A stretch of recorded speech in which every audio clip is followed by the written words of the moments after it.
Hay historias que son mucho más que un simple cuento. Son en realidad un espejo de cómo nos comportamos. Hoy vamos a analizar una de esas historias, la de los jareditas. Su ascenso y su caída nos muestran un ciclo, un patrón que se repite una y otra vez en la historia, y nos enseña cómo hasta la más grande de las civilizaciones puede derrumbarse desde adentro. El concepto clave de todo esto es lo que llamamos el ciclo jaredita. Es un patrón que vamos a ver desarrollarse paso a paso. Todo arranca con una sociedad que, de alguna manera, logra salir del caos y encuentra la prosperidad.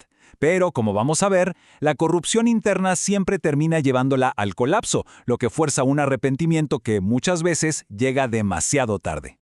Muy bien, empecemos por el principio, o mejor dicho, por el punto más bajo. La nación jaredita está, para todos los efectos, destrozada. ¿Por qué? Por guerras internas, impulsadas por unas alianzas secretas. Pensemos en ellas como sociedades clandestinas con fines muy oscuros, de un usurpador llamado Akish. El tejido social está completamente roto. Y aquí pasa algo muy curioso. Uno pensaría que la crisis se resuelve con una gran batalla, ¿no? Pues no. El sistema corrupto de Akish básicamente se consume a sí mismo. La guerra interna es tan destructiva que se aniquilan entre ellos. Y esto deja el camino libre para que el rey legítimo Omer regrese al poder sin pelear. El caos literalmente se agotó solo. Y con esto entramos en la fase de ascenso del ciclo. Una vez que se restaura el orden, la nación puede, por fin, empezar a reconstruirse desde las cenizas. Y aquí vemos el poder de un liderazgo justo, que genera un cambio radical. Miren este contraste, es que es inmediato y es total. Se pasa de la guerra a la estabilidad, de una sociedad completamente fracturada a una que empieza a sanar, de la destrucción a la rectitud.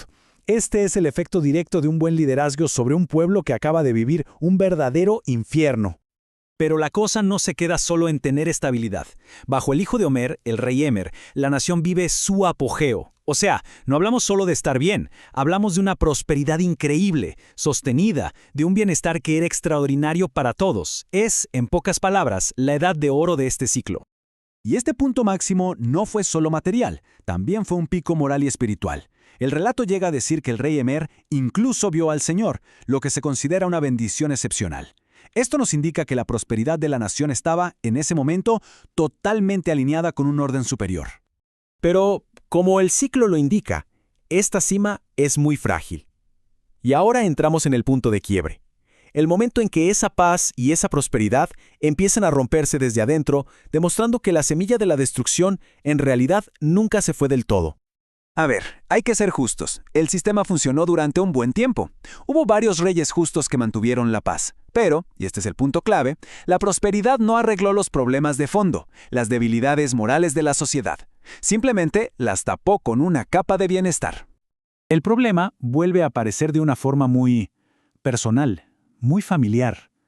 Este patrón de traición familiar es un síntoma clarísimo de la fragilidad del sistema.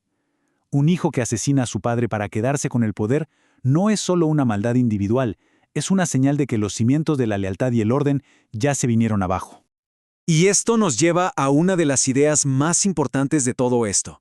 Incluso cuando llega un rey justo como Shiblom, que intenta gobernar bien, no puede detener las guerras internas. ¿Por qué? Porque el problema ya no es quién está al mando. El problema es el tejido social mismo, que está podrido. La ambición y la violencia estaban tan metidas en la cultura que un solo buen líder ya no era suficiente para frenarlas. Cuando la descomposición interna llega a su punto más crítico, la historia da un giro aterrador. El mundo natural, el entorno, parece volverse en su contra. Es como si la decadencia moral empezara a manifestarse en calamidades físicas. La secuencia es terrible y va de mal en peor. Primero, una plaga que causa una mortandad masiva. Después, una hambruna pero tan severa que la gente tiene que huir al sur. Y para rematar, cuando intentan volver, una plaga de serpientes venenosas se los impide. La nación pierde por completo el control sobre su propio entorno. Y claro, esto nos hace preguntar, ¿todo esto es solo una terrible coincidencia? ¿Una racha de mala suerte increíble? ¿O está pasando algo más aquí? El texto es muy claro al respecto. Estos desastres no son al azar. Se presentan como una consecuencia directa, como un reflejo del estado moral de la sociedad. La maldad colectiva ha desatado un desorden tan grande que ahora se manifiesta en el propio mundo natural. Y así llegamos a la etapa final de este ciclo, el cambio.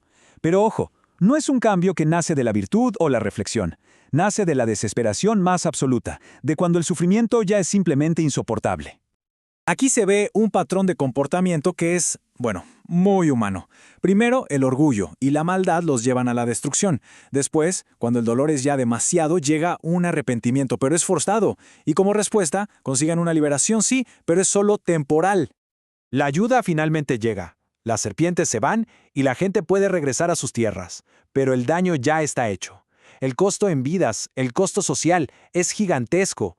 La nación está diezmada. La solución no es una restauración total, es apenas un respiro. Y este es el punto final, la gran lección. El arrepentimiento que nace solo del sufrimiento no cambia la raíz del problema, no genera una transformación moral de verdad, y por eso no puede crear una paz o una estabilidad que duren, simplemente pone el contador a cero para que el ciclo vuelva a empezar. Cerramos con una pregunta que va mucho más allá de esta historia antigua. Si una sociedad, o incluso una persona, solo cambia cuando la catástrofe le cae encima, ¿esa paz es real? ¿O es solamente una pausa antes de que la rueda del ciclo comience a girar otra vez?